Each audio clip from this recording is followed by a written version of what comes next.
അവിടുന്ന് കൽപ്പിച്ചതെല്ലാം ചെയ്യുക, വിരോധിച്ചതെല്ലാം വർജിക്കുക. അങ്ങനെ നബി സല്ലല്ലാഹു അലൈഹി വസല്ലം കാണിച്ചു തന്ന ആ പാതയിലൂടെ പിൻപറ്റി ജീവിക്കുന്ന ഒരു മുസ്ലിമിന് അവന്റെ കണ്ണുകൾ കൊണ്ട് പാപം ചെയ്യാൻ കഴിയില്ല, കാതുകൾ കൊണ്ട് പാപം ചെയ്യാൻ കഴിയില്ല, നാക്കുകൊണ്ട് പാപം ചെയ്യാൻ കഴിയില്ല, ഒരവയവം കൊണ്ടും പാപം ചെയ്യാൻ കഴിയില്ല. കാരണം അല്ലാഹു സുബ്ഹാനഹു വ തആല തന്നതാണ് മനുഷ്യന്റെ ശരീരം. ആ ശരീരം അല്ലാഹു തന്ന അനുഗ്രഹമാണ്. അല്ലാഹു തന്ന ഒരു അനുഗ്രഹത്തെ ഉപയോഗപ്പെടുത്തിക്കൊണ്ട് അല്ലാഹു വെറുത്തിട്ടുള്ള സംഗതികളിലേക്ക് നോക്കാൻ പാടില്ല.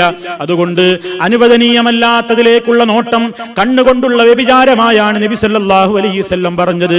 അനുവദിക്കപ്പെട്ടതല്ലാത്ത കാര്യങ്ങൾ കേട്ട് ആസ്വദിക്കലും ആ രൂപത്തിലുള്ള കാര്യങ്ങളിൽ ഏർപ്പെടലും കാതുകൾ കൊണ്ട് വ്യഭിചരിക്കുന്നതിന് തുല്യമായിട്ടാണ് അവിടുന്ന് പറഞ്ഞത്.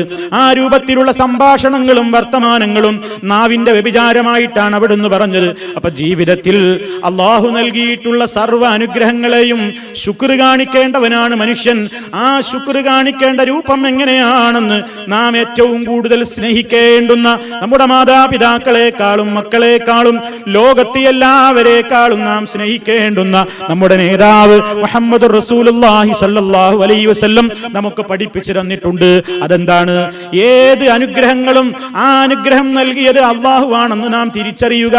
ആ അല്ലാഹുവിന് ഇഷ്ടമല്ലാത്ത ഒരു കാര്യത്തിലേക്കും ഒരനുഗ്രഹത്തെയും നാം തിരിച്ചുവിടാതെ കിട്ടിയ സർവ്വ അനുഗ്രഹങ്ങൾക്കും ആ നാഥന് തൃപ്തിയാകുന്ന നിലക്കുള്ള പ്രവർത്തനങ്ങൾ ചെയ്തുകൊണ്ട് നന്ദി പ്രകടിപ്പിക്കണം, ശുക്ർ കാണിക്കണം. ഇതാണ് ഒരു മനുഷ്യന്റെ ഏറ്റവും പ്രധാനപ്പെട്ട ബാധ്യത. ആ ബാധ്യത നിർവഹിച്ചുകൊണ്ട് മനുഷ്യൻ മുന്നോട്ട് പോകുമ്പോൾ അവൻ ഈ ലോകത്ത് സ്വസ്ഥതയും സമാധാനവും ഉണ്ടാകും.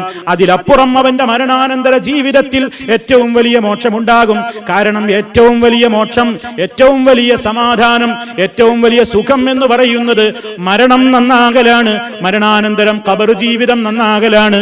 മരണാനന്തരം ഖബറിൽ നിന്നും ഉയർത്തെഴുന്നേൽപ്പിക്കപ്പെട്ടതിന്റെ ശേഷം പരലോകത്ത് സ്വർഗലോകത്ത് എത്തിച്ചേരലാണ്.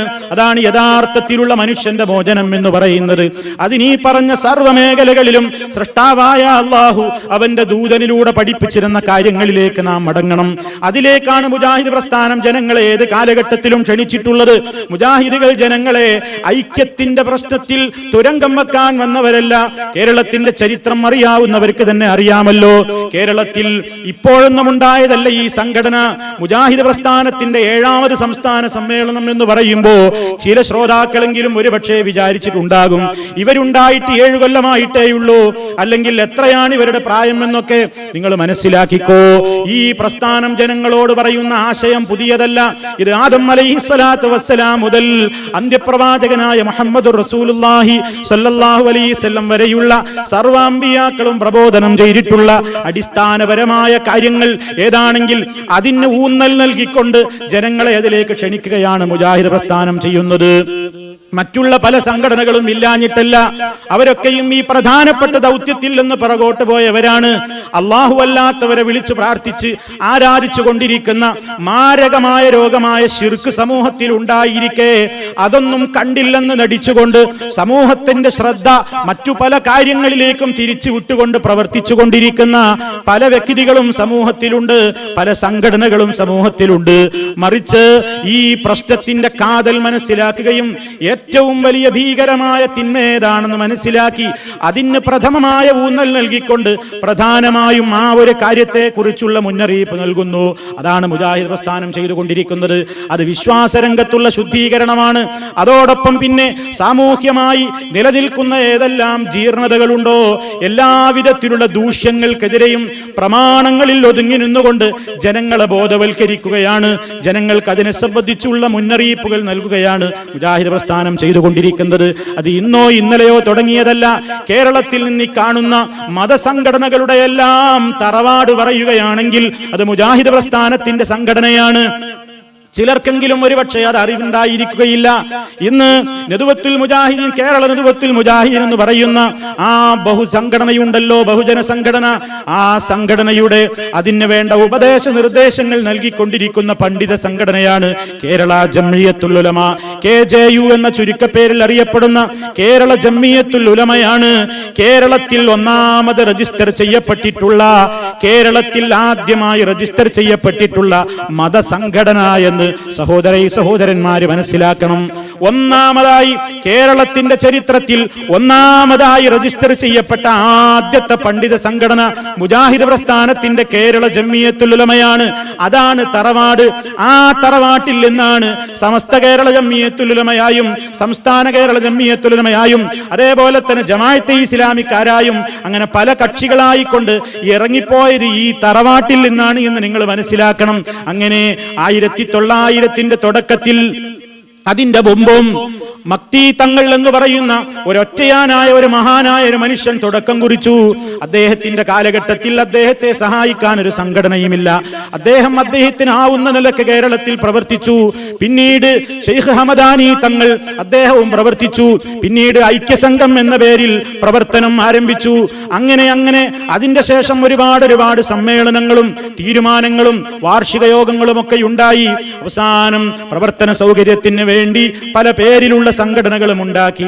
അങ്ങനെ അവസാനം പിന്നീട് സമ്മേളനങ്ങൾ ഒരു ബാധ്യതയായി മാറിയപ്പോ 3 വർഷം കൂടുമ്പോഴോ അല്ലെങ്കിൽ എല്ലാ വർഷത്തിലുമോ സമ്മേളനം സാധ്യമല്ലെന്ന് വന്നപ്പോ 5 വർഷം വീതം കൂടുമ്പോൾ സമ്മേളനം നടത്തുക എന്ന് തീരുമാനിക്കപ്പെട്ടതിന്റെ അടിസ്ഥാനത്തിൽ പിന്നീട് സമ്മേളനങ്ങൾ മാറി പല സ്ഥലങ്ങളിലായി സംഘടിപ്പിച്ച് ഈ കഴിഞ്ഞ 5 വർഷത്തിന് മുമ്പ് എറണാകുളത്ത് വെച്ചാണ് അവസാനത്തെ സമ്മേളനം നടന്നത്. അതിന്റെ ശേഷം ഇതാ 7ാമത് ഐതിഹാസികമായ സംസ്ഥാന സമ്മേളനമാണ് ചങ്ങരംകുളത്ത് ഇൻഷാ അല്ലാഹ് നടക്കാൻ പോകുന്നത്. അർഹമർ റഹീമീനായ നാഥനോട് പ്രാർത്ഥിക്കുന്നു, വിനയത്തോടുകൂടി പ്രാർത്ഥിക്കുന്നു. എന്തിനു വേണ്ടി? ഇത് ശക്തമായ തൗഹീദി പ്രബോധനത്തിന് വേണ്ടിയുള്ള കൂട്ടായ്മയാണ്. ജനശക്തി തെളിയിച്ചു കൊടുക്കുവാനോ ഭൗതികമായ എന്തെങ്കിലും നേട്ടങ്ങൾ ഇവിടുത്തെ ഭരണകൂടത്തിൽ നിന്ന് നേടിയെടുക്കുവാനോ വേണ്ടിയല്ല ഈ സമ്മേളനം ഇസ്ലാമിനെ ശരിക്കും മനസ്സിലാക്കിയിട്ടില്ലാത്ത ആളുകളുടെ കാതുകളിലേക്ക് ലാ ഇലാഹ ഇല്ലല്ലാഹ് മുഹമ്മദുർ റസൂലുള്ളാഹ് എന്ന സത്യത്തിന്റെ സന്ദേശം, അതാണ് മാനവന്റെ സർവ്വ പ്രശ്നങ്ങൾക്കുമുള്ള യഥാർത്ഥത്തിലുള്ള പരിഹാരം. ആ പരിഹാരത്തിന്റെ സന്ദേശത്തെ ജനമനസ്സുകളിലേക്ക് എത്തിച്ചു കൊടുക്കുവാനുള്ള ഏറ്റവും വലിയ ഒരു പ്രയത്നത്തിന്റെ ഭാഗമാണ് ഈ സമ്മേളനം എന്ന് നമ്മൾ മനസ്സിലാക്കണം. ഒരുപാട് മാറ്റങ്ങൾ സമ്മേളനങ്ങൾ കൊണ്ട് കേരളത്തിൽ ഉണ്ടായിട്ടുണ്ട്. മുജാഹിദ് പ്രസ്ഥാനം കേരളത്തിൽ വരുത്തിയ മാറ്റങ്ങൾ എന്ത് എന്ന് ചോദിച്ചാൽ ഈ സമൂഹത്തിൽ കാണുന്ന എല്ലാ മാറ്റങ്ങളുടെയും പിന്നിൽ മുജാഹിദ് പ്രസ്ഥാനം പ്രവർത്തിച്ചിട്ടുണ്ട്. മുസ്ലിമീങ്ങളുടെ വിദ്യാഭ്യാസ രംഗത്തെ മുന്നോക്കത്തിന് വേണ്ടി, അവരുടെ വൈജ്ഞാനികമായ മേഖലയിലെ കുതിച്ചുചാട്ടത്തിന് വേണ്ടി, അതേപോലെയുള്ള വൈവിധ്യമാർന്ന മേഖലകളിൽ വമ്പിച്ച സംഭാവനകളാണ് മുജാഹിദുകൾ അർപ്പിച്ചിട്ടുള്ളത് എന്ന് എത്രമാത്രം അതിനെ ആരെതിർത്താലും അതൊരു ചരിത്ര സത്യമാണ്.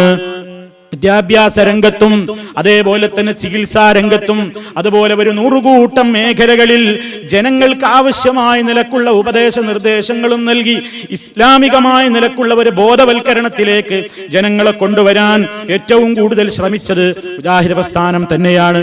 ആ നിലക്ക് കേരളത്തിന്റെ എല്ലാ രംഗത്തുമുള്ള വളർച്ചയിൽ, പ്രത്യേകിച്ച് മുസ്ലിമീങ്ങളുടെ ഒരുപാട് മേഖലകളിൽ അവർ ഉന്നതി പ്രാപിച്ചതിന്റെ പ്രത്യേകമായ പശ്ചാത്തലങ്ങൾ കൊടുത്തതിൽ ഈ പ്രസ്ഥാനത്തിന് നിസ്സീമമായ പങ്കുണ്ട് എന്ന് ആരെത്ര നിഷേധിച്ചാലും അതൊരു സത്യം മാത്രമാണ്. ഇനിയും ഇൻഷാ അല്ലാഹ് ജനങ്ങളെ എല്ലാ രംഗത്തും അവർ നരകത്തിയിൽ പോകാതിരിക്കാൻ അള്ളാഹുവിന്റെ അടുക്കൽ സ്വീകാര്യരായി തീരാൻ വേണ്ടിയുള്ള പ്രവർത്തനങ്ങളിലേക്ക് അവരെ ഗുണകാംക്ഷയോടുകൂടി ക്ഷണിക്കുക എന്നത് തന്നെയാണ് മുജാഹിദ് പ്രസ്ഥാനത്തിന്റെ ഏറ്റവും പ്രധാനപ്പെട്ട അജണ്ട. ആ മാർഗത്തിന് വേണ്ടി തന്നെയാണ് സമ്മേളനത്തിലേക്ക് സർവ്വ സഹോദരങ്ങളെയും ക്ഷണിക്കുകയാണ്.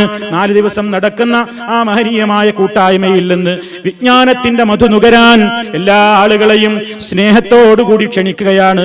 അല്ലാഹു സുബ്ഹാനഹു വ തആല നേരിന്റെ മാർഗത്തിൽ പ്രവർത്തിച്ചുകൊണ്ട് അതേ മാർഗത്തിൽ തന്നെ മരണപ്പെട്ട് സജ്ജനങ്ങളോടൊപ്പം അവന്റെ സ്വർഗ്ഗലോകത്ത് ഒരുമിച്ച് കൂടാനുള്ള തൗഫീഖ് നമുക്കെല്ലാവർക്കും നൽകി അനുഗ്രഹിക്കുമാറാകട്ടെ. നമ്മളിൽ വന്നുപോയിട്ടുള്ള തെറ്റുകുറ്റങ്ങൾ അല്ലാഹു പുറത്തു തരുമാറാകട്ടെ. اللهم ربنا تقبل منا إنك أنت السميع العليم. اللهم صل على محمد وعلى آل محمد. سبحانك اللهم وبحمدك أشهد أن لا إله إلا أنت أستغفرك وأتوب إليك. والسلام عليكم ورحمة الله.